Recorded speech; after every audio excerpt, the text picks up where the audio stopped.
Hi everyone, welcome back to Shani classes. First of all good evening to everyone. शुभ संध्या सभी को। कैसे हैं फ्रेंड्स? मुझे उम्मीद है अच्छी होगी। आपकी क्लासेस का जो टाइम है यही है 4 बजे ही। अभी मैंने चेंज नहीं किया है, परेशान ना होइए।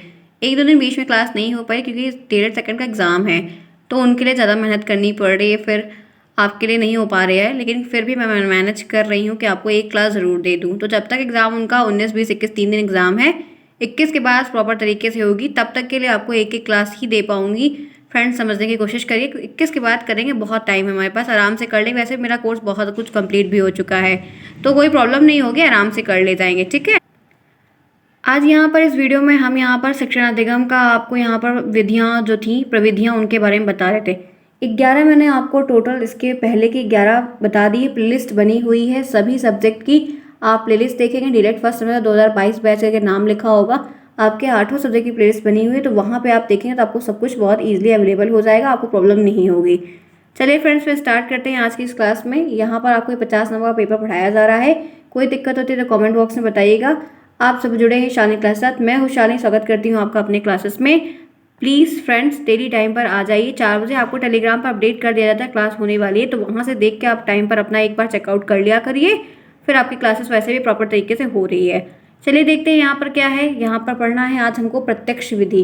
प्रत्यक्ष विधि का मतलब प्रत्यक्ष और अप्रत्यक्ष दोनों शब्द एक दूसरे के विलोम है। प्रत्यक्ष का मतलब होता है एकदम डायरेक्ट, रूबरू, और अप्रत्यक्ष का मतलब है कि पीछे से, नहीं सामने से। अब ये प्रत्यक्ष विधि क्या होती है, इसके द्वारा हम कैसे पढ़ाते हैं, इनको जानेंगे। पहला पॉइंट यहाँ पर है, इस विधि में बालक को बिना व्याकरण के नियमों का ज्ञान कराए भाषा सिखाई जाती। ये एक ऐसा नियम होता है जिसमें हम व्याकरण का नियम उसको नहीं बताते हैं और डायरेक्ट हम भाषा सिखाते हैं। जैसे हम ग्रामर बोलते हैं, राम जाता है, सीता आती है, मम्मी आती है, पापा जाते हैं, मैं खाना खाता हूँ, नहाता हूँ, पीता हूँ, रहता हूँ, ये करता हूँ, वो करता हूँ। ठीक है, कल करेंगे, परसों करेंगे, तो हम एक हिंदी जो बोलते हैं वो हम प्रॉपर तरीके से बोल ले जाते हैं।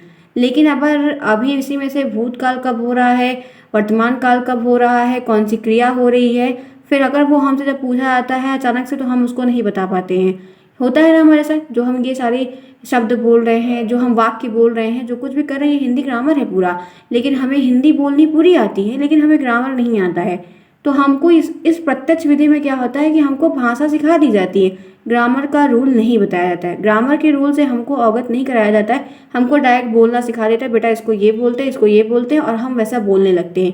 तो ये क्या है, एक सीधा और एक डायरेक्ट तरीका है इन चीज़ों को पढ़ने का, जानने का, या सिखाने का, या भाषा के रूप से मतलब मिलने का, जानने का कि क्या चीज़ें हैं।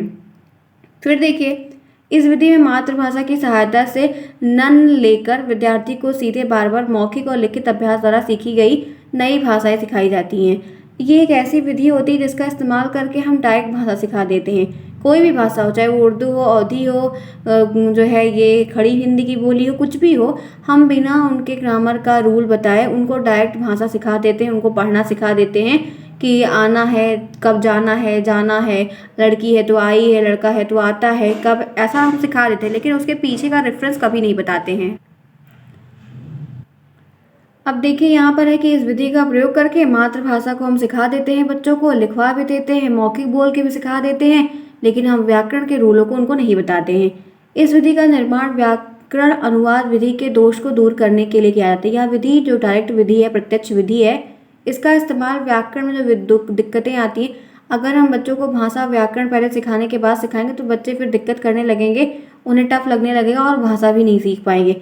इसीलिए ये काम किया जाता है कि जिस तरीके से वो सीख रहे हैं पहले आप उनको उसी तरीके से सिखाओ। इस विधि को वार्तालाप यहाँ पर दिया गया है, देखते हैं क्या है। यहाँ पर कहा जा रहा है कि इस विधि को वार्तालाप के माध्यम से अधिक सीखने पर बल दिया जाता है। ये एक ऐसी विधि है, यहाँ पर ये कहा जा रहा है कि ये एक ऐसी विधि होती है, ऐसी प्रविधि है जिसमें वार्तालाप, बातचीत करने के माध्यम से अधिक सिखाने का प्रयास किया जाता है बालक प्राकृतिक रूप से, ताकि उसको सीख सके। हम उससे बातचीत करेंगे तो हम उसको सारी चीज़ बिना व्याकरण बताए ही बता देंगे। कुछ हद तक ये बहुत अच्छी होती, कुछ हद तक ये काफ़ी खराब भी होती है। यहाँ पर नेक्स्ट पॉइंट में है, प्रत्यक्ष विधि में श्रव्य दृश्य सामग्री का प्रयोग है। इस विधि का जब आप प्रयोग करते हैं छोटे बच्चों के लिए, तो आप सुनने और दिखाने वाली सामग्री का ज़्यादा प्रयोग करते हैं, क्योंकि वो उनकी तरफ अट्रैक्ट होते हैं और सीखते हैं।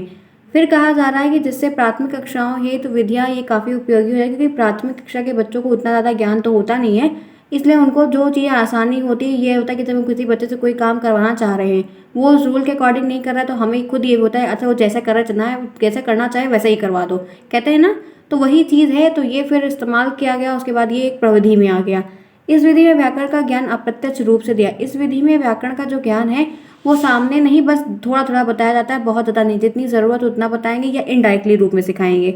प्रत्यक्ष विधि मौखिक अभ्यास पर अधिक जोर। ये प्रत्यक्ष विधि होती है ना, बोलने पर, मौखिक चीज़ों पर ज़्यादा जोर देती है, लिखित चीज़ों पर भी उतना नहीं देती है जितना ये बोलने पे ज़्यादा मतलब कार्य करवाती है बच्चों से। नेक्स्ट देखिए क्या है, यहाँ पर मौखिक अभ्यास पर जोर देते हैं, नवीन भाषा को सिखाने में माध्यम भाषा का प्रयोग करते हैं। प्रत्यक्ष विधि में व्यवहारिक पक्ष पहले और सैद्धांतिक पक्ष बाद में आता है। पहले व्यवहार की चीज़ें आएंगी, बातचीत करने का तरीका है, और जो सैद्धांतिक रूल रेगुलेशन है वो बाद में आएगा। प्रत्यक्ष विधि को मौखिक वार्तालाप विधि के नाम से भी जानते हैं। आपने इतनी जो बातें यहाँ पर पढ़ी, क्या सीखा? इस पूरे पैराग्राफ में सिर्फ एक बात कही गई है, वो ये कही गई है कि बच्चों को अगर कोई चीज़ आपको सिखानी है तो वो जिस तरीके से सीखना चाहें, आप उनको सरल से सरल रास्ता पकड़ के पहले उनको उस चीज़ में इन्वॉल्व करो, ताकि वो सीखने के लिए मतलब मन लगाएं। जब वो सीखने लगेंगे फिर हम उनको सिखाने लगेंगे। डायरेक्ट कोई साइकिल चलाना सीखता है और डायरेक्ट गद्दी पर बैठ के नहीं चला सकता है, कभी चलाया है नहीं ना। पहले कैंची चलाते हैं ना, कैंची कहते हैं ना उसको, पहले हम पैर डाल के उसको रुक रुक के धीरे धीरे, पहले वैसे लेके चलेंगे फिर वैसे करके, तो धीरे धीरे ऐसे सभी ने सीखा है, मैंने भी ऐसे ही साइकिल सीखी है। तो ऐसे एक एक दिन, 2 दिन ऐसे करके चलाए, कुछ दिन वैसे करके चलाए, बाद में फिर एक दिन जो हो गया ऊपर मतलब कर लिए तो धीरे धीरे करके चलाने लगे। फिर पैर नहीं पहुंचता था तो उसको रुकने लगे, करने लगे, तो सीख गए। तो डायरेक्ट आप कोई चीज़ नहीं इस तरह डायरेक्ट नहीं सिखाओगे। तो ये हुआ कि जिस विधि से बच्चा सीखे उसको सिखाओ, तो उसको सिखाने के लिए विधि आई। तो बच्चों को जब ये बताएगा कि जैसे अब्राहम कल जाता है, तो कल जाना, कल मतलब क्या है कि दूसरा दिन हो जाएगा, ठीक है, तो काल के हिसाब से अलग हो जाएगा। जाता है तो वो क्रिया में भी आ जाएगा, राम संज्ञा में। अब आप अगर बच्चे को ये बताने लगेंगे कि राम संज्ञा है, जाना उसका क्रिया है, कल उसका जो है काल है, तो बच्चा काल की जगह पे उसका पता नहीं क्या हो जाएगा, उसको कुछ भी समझ में नहीं आएगा। छोटा सा 5th क्लास के अंदर का बच्चा है, प्राइमरी का बच्चा है, उसको क्या काल और संज्ञा बता रहे, कुछ नहीं समझ।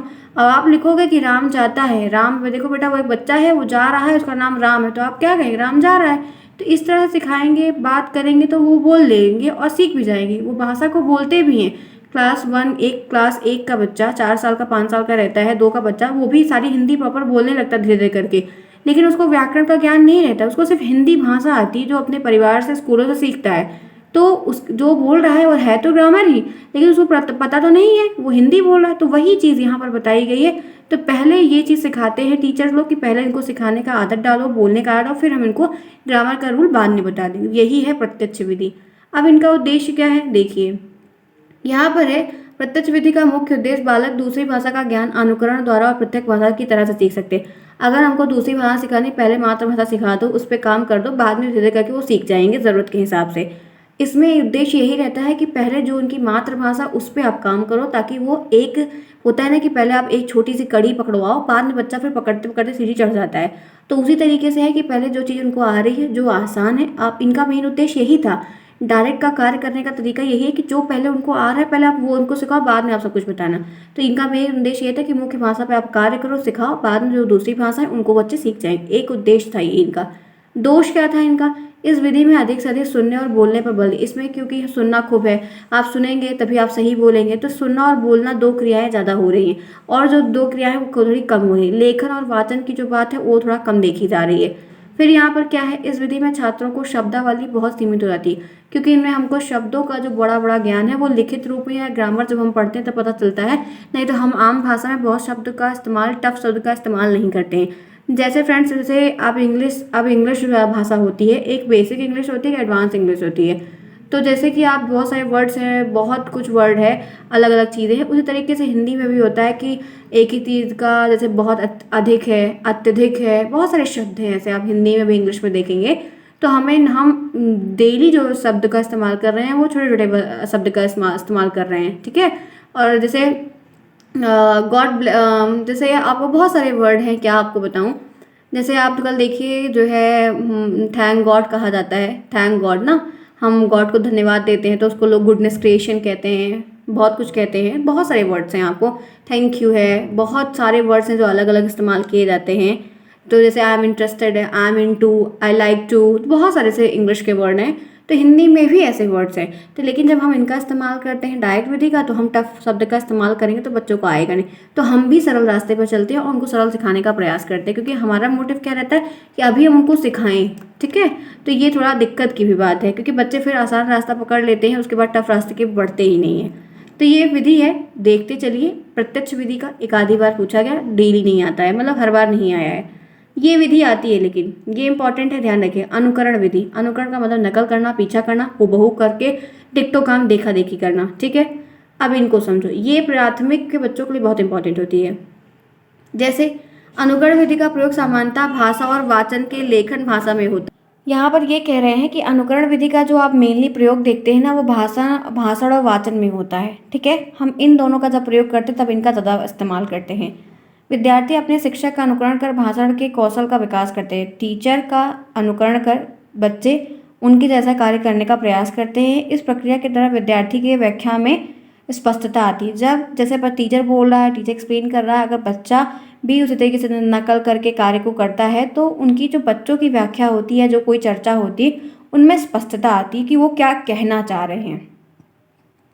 कहना बहुत बड़ी महानता नहीं है। आप वहाँ पर जाइए, ABCD पूरी सुनाने लगे, हिंदी सुनाने लगे, कुछ भी बोलते रहिए, नॉन स्टॉप बस बोलते रहिए, तो ये कोई अच्छी बात नहीं। आप वहाँ पर जा रहे हैं, 10 लोग के सामने कोई बात बोल रहे हैं, तो एटलीस्ट ये होना चाहिए कि आप आखिर क्या बोल रहे हैं, समझ में तो आए किसी को, वरना आप कुछ भी बोले, ऐसा नहीं है। तो टीचर जब बच्चे को पढ़ाता है तो उसके पीछे के मोटिव रहता है कि वो क्या पढ़ा रहा है। तो टीचर का अनुकरण करना, ठीक है, इसमें है। इस विधि की तरह बालक पढ़ना, लिखना, अच्छे से उच्चारण करना, नवीन रचनाएं करना सीखते हैं, क्योंकि टीचर से वो पढ़ने का तरीका, कैसे पढ़ाते, कैसे लिखाते, कैसे पढ़ते, कैसे उच्चारण करते हैं, ये सब कुछ सीखते। बहुत सारी नई रचनाएं भी करना सीखते हैं। जैसे टीचर करेंगे वैसा वैसा बच्चे करते हैं। इसलिए कहा जाता है कि आप अगर सही तरीके से रहेंगे तो आपके बच्चे भी रहेंगे, चाहे वो टीचर हो विद्यालय में या घर में माता पिता हों। ठीक है, तो अनुकरण विधि का मतलब क्या है कि बच्चे नकल करते हैं। बच्चे वैसे भी नकलची होते हैं, जैसा आप करेंगे वैसा वो भी करने लगते हैं। अनुकरण विधि के कुछ महत्वपूर्ण पॉइंट्स हैं, आइए मैं आपको दिखाती हूँ एक एक आराम से। प्रश्न आपको अभी लग रहा है कि याद नहीं हो रहा है, कैसे लिखेंगे ना, सब लिख ले जाएंगे। मेरी बात को मानिए, बस सुन लीजिए कि क्या यहाँ पर कहा जा रहा है। अब यहाँ पर कहा जा रहा है कि यह बाल केंद्रित शिक्षण विधि, ये बच्चों के ऊपर डिपेंडेंट विधि है। यह विधि करके सीखने पर बल देती है, क्योंकि जब बच्चा खुद से नहीं बोलेगा तो नहीं सीख सकता है, इसलिए करना ज़रूरी है। यह विधि मुख्य रूप से प्राथमिक स्तर के विद्यार्थियों के लिए ज़्यादा लागू, क्योंकि वो नकल करते हैं, बड़े बच्चे ज़्यादा नकल नहीं करते, छोटे बच्चे ज़्यादा नकल करते हैं। इसलिए कहा जाता है कि उनसे आप बहुत ही प्रॉपर तरीके से, हम्बल तरीके से, पोलाइटनेस के साथ बिहेव करिए, क्योंकि बच्चे हैं, उनको जानकारी नहीं है। बहुत डराने धमकाने का भी प्रयास मत करिए, वरना वो डर जाएंगे, स्कूल ही नहीं आएंगे। नेक्स्ट है, इस विधि का मुख्य उद्देश्य बालक को आत्मनिर्भर बनाकर सही अर्थ में स्वतंत्र बना। आत्मनिर्भर का मतलब है कि उनके मन से डर निकले, वो बोलने का प्रयास करें, उनकी गलती ना भी रहे, कोई बच्चा झूठ जाके ब्लेम कर दे कि वो मुझे मार रहा है, तो वो बोल पाएँ, अपनी बात को सामने रख पाएँ, बोल पाएँ, बोलने का डर उनके अंदर से खत्म हो। तो आत्मनिर्भरता का एक जो गुण है वो भी बोलने से आता है। बहुत सारे लोग, बहुत सारे बच्चे दब्बू टाइप के हो जाते हैं, डर जाते हैं, फिर गलत कदम उठा लेते हैं आगे चल के। इसलिए ऐसा कभी नहीं करना चाहिए, उनको बेवजह कभी नहीं डराना चाहिए। आइए आगे देखते हैं यहाँ पर नेक्स्ट क्या दिया गया है।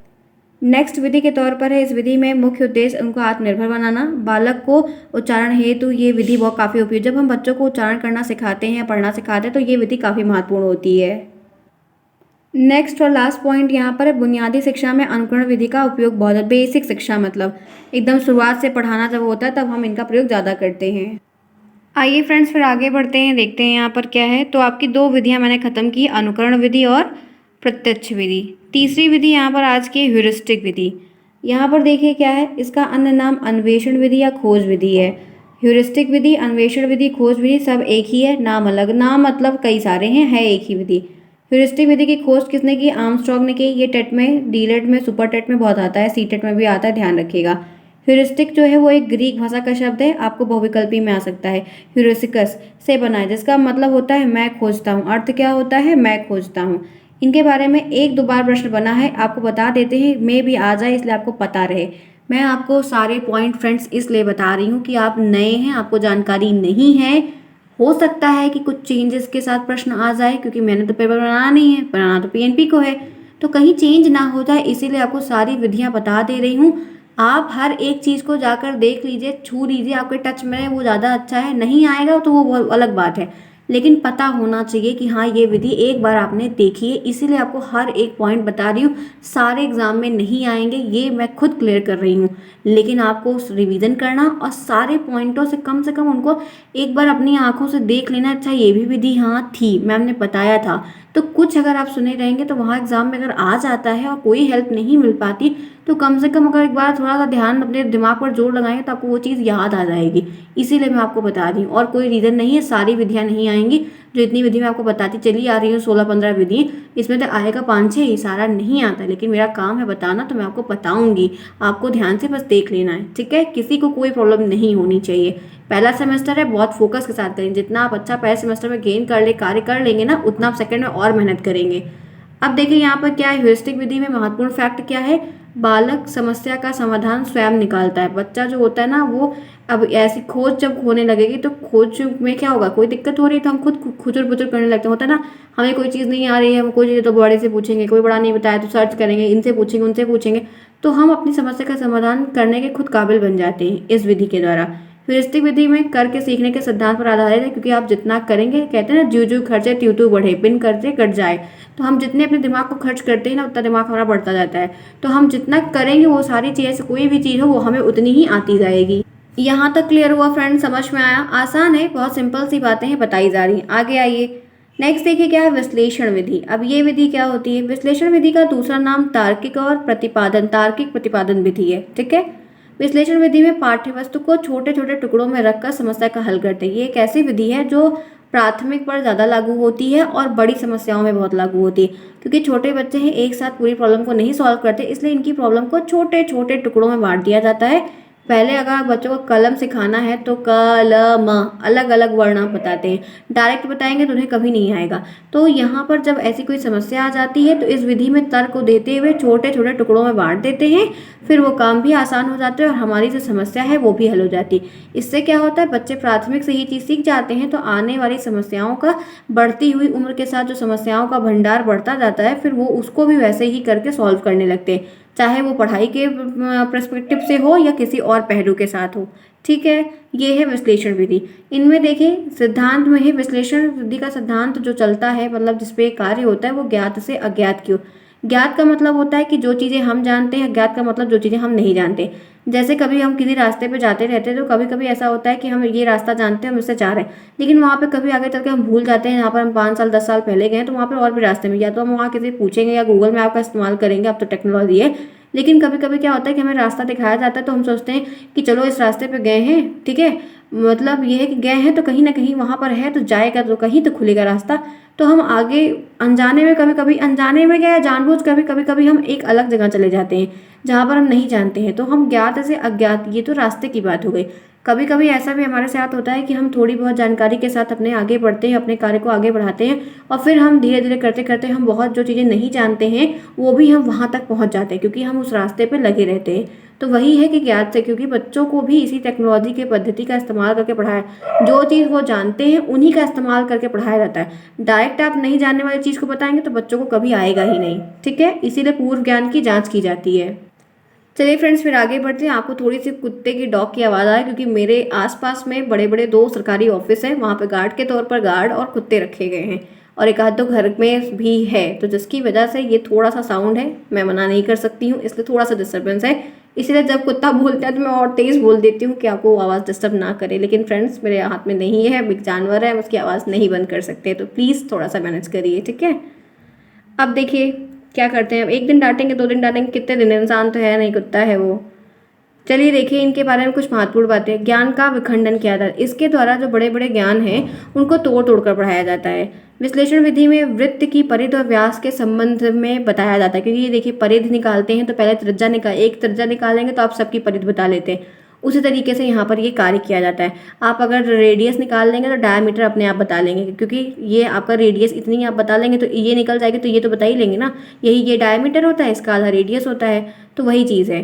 उसके बाद क्या है, विश्लेषण विधि से अर्जित किया गया ज्ञान स्थायी होता है। जब हम विश्लेषण विधि का प्रयोग करके कोई ज्ञान को पढ़ाते हैं या सीखते हैं, वो परमानेंट होता है, ठीक है, क्यों?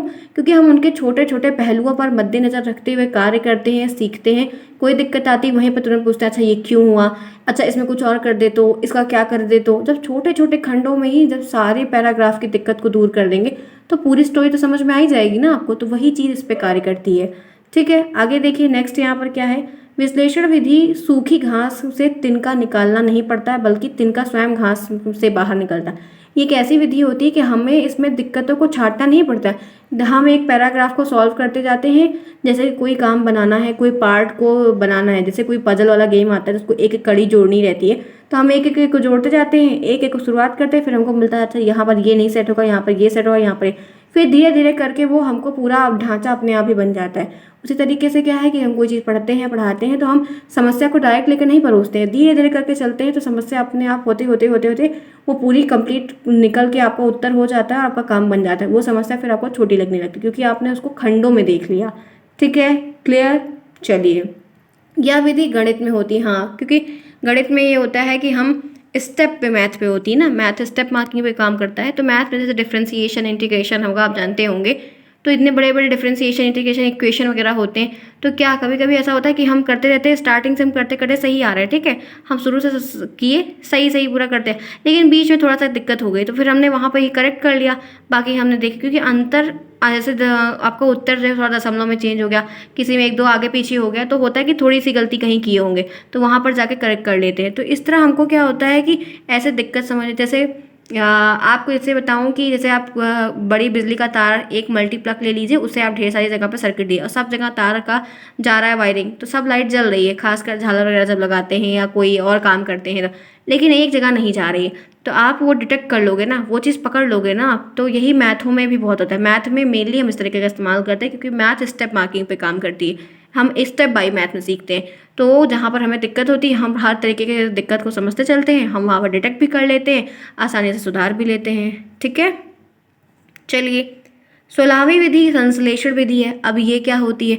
विश्लेषण और संश्लेषण से प्रश्न बनता है, ध्यान रखिएगा। अच्छा सुनिए, एक बात और बताऊँ आपको फ्रेंड्स, आप परेशान ना होइए, अभी इसको सब सुन लीजिए। इसमें से टॉपिक जो है, विधियों का नाम जो है वो लिख लीजिएगा, जो हाईलाइट है वो लिख लीजिएगा, ठीक है। और बहुत ज़्यादा एक दो दो दो तीन तीन लाइन लिखिएगा, उससे ज़्यादा आपको याद ही नहीं रहेगा, इस बात को ध्यान रखिएगा। जो आपको बताऊँगी आसान बताऊँ। चलिए देखते हैं यहाँ पर क्या चीज़ें दी गई हैं। आपको इनका हम क्वेश्चंस के रूप में करवा देंगे तो प्रॉब्लम आपको नहीं होगी, अभी आप परेशान ना होइए, ठीक है। क्वेश्चंस करवाएंगे ना तो पूरी परिभाषा सही दिखा देंगे, क्या लिखना है, कितना लिखना है। इनका अन्य नाम क्या है? शिक्षण की मनोवैज्ञानिक विधि। विश्लेषण विधि में विभिन्न समस्याओं को जोड़कर बताते हैं, संश्लेषण विधि में वो एक साथ बताई जाती है। अब इनके ऊपर देखिए क्या है, ये ज्ञात से अज्ञात की ओर ये भी चलती हैं, जैसा कि ऊपर वाली चलती थी। संश्लेषण विधि की कुछ बातें यहाँ पर ध्यान से देखिएगा। इस विधि में खंडों में प्राप्त ज्ञान को जोड़कर समझाया जाता है। यहाँ पर एक एक चीज़ को जोड़कर समझाया जाता है, पूरा एक साथ समझाया जाता है। उसमें क्या था कि प्रॉब्लम को तोड़ तोड़ कर निकाला जाता था, एक एक पहलू की समस्या को दूर किया जाता था, फिर कार्य करते थे। लेकिन संश्लेषण में क्या है कि सारी जो विधियाँ हैं उनको, जो हर एक खंड है उनको जोड़ जोड़ के पूरा एक साथ बताते हैं। संश्लेषण विधि में सूखी घास से तिनका निकाला जाता है एवं स्वयं नहीं निकलता। संश्लेषण विधि में हमको चीज़ों को पूरा, हमारे पास समूह होता है, पूरा स्वरूप होता है, उनमें से हमको छांटना रहता है, ठीक है। लेकिन विश्लेषण विधि में वो अपने आप छन कर निकल के आता है क्योंकि हम एक स्टेप पे चलते रहते हैं। इसमें क्या होता है, एक बैग चलते हैं, एक साथ इकट्ठे करते हैं हर एक काम, तो हमें इसमें काफ़ी दिक्कत भी होती है। और ये जो विधि है ना, ये बड़ों पे लागू होती है, बच्चों पे कम लागू होती है। यहाँ तक क्लियर है फ्रेंड्स? समझ में आई? कुछ चीज़ें एक बार में नहीं आई कि आप दोबारा ये वीडियो देख लीजिएगा, आपको आसानी से समझ में आएगा। और ये जो विधि है इसका रेखा गणित में ज़्यादा प्रयोग किया जाता है, ठीक है, क्लियर है? तो फ्रेंड्स आज की क्लास होती है ओवर और आपकी प्रविधियों का टॉपिक भी होता है ओवर। मैंने आपको पूरा पढ़ाया है, ये PDF आपको बेस्ट ग्रुप में डाल दिया जाएगा, वहाँ से आप लोग लिख लीजिएगा, कोई प्रॉब्लम नहीं, हम आपको आराम से दे देंगे, ठीक है। अब आपको यहाँ पर एक बार मैं फिर से रिकॉल कर रही हूँ कि मैंने आपको इसमें पूरे टॉपिक में क्या पढ़ाया, ताकि आप एक जगह देख लेंगे तो परेशान नहीं होंगे। ये आपका पेपर 2 था। पेपर 2 के क्वेश्चंस में आपका जो प्रविधियाँ था, टेक्निक, युक्तियाँ, विधियाँ, सब एक ही चीज़ है। इन्हीं पे मैं आपको सारे टॉपिक कवर करवा रही थी, जिसमें से काफ़ी था, काफ़ी सारे पॉइंट थे, 16 विधियाँ टोटल थी। 16 विधियों के बारे में मैंने पूरा बताया, एक साथ दो दो चार चार करके बताए। जैसे देखिए, पहला मैंने आपको प्रश्नोत्तर के बारे में बताया, क्या है पूरा बताया। दूसरा मैंने आपको यहाँ पर क्या बताया है, आप यहाँ पर ध्यान, एक विवरण विधि के बारे में बताया मैंने दूसरा। तीसरा आपको वर्णन के बारे में बताया। चौथा व्याख्यान के बारे में बताया आपको।